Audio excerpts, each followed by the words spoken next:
The 28th presidential election was held on November 3rd, 1896. This election consisted of 7 parties and 1 coalition party.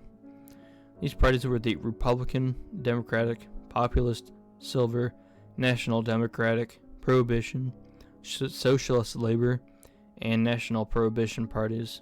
The coalition party was the Democratic, Populist, Silver party. The Republican Party chose Ohio Governor William McKinley as their presidential nominee, and former president of the New Jersey Senate, Garrett Hobart, as their vice presidential nominee. The Democratic Party chose the former representative of Nebraska's 1st District, William Jennings Bryan, as their presidential nominee, and Arthur Sewall as their vice presidential nominee. The Republican Party believed that Bryan was overly religious, making him too religious to be president. They also called him a revolutionary that would crash the economy. Bryan's idea was to back the dollar to silver rather than gold.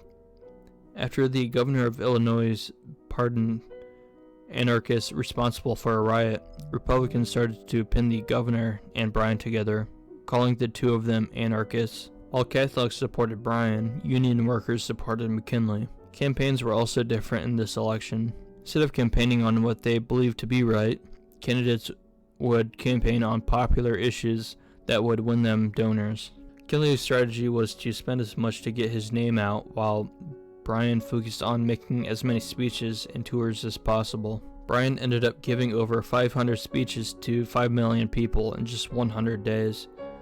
McKinley gave most of his speeches from his front porch, where a total of 500,000 people would listen from.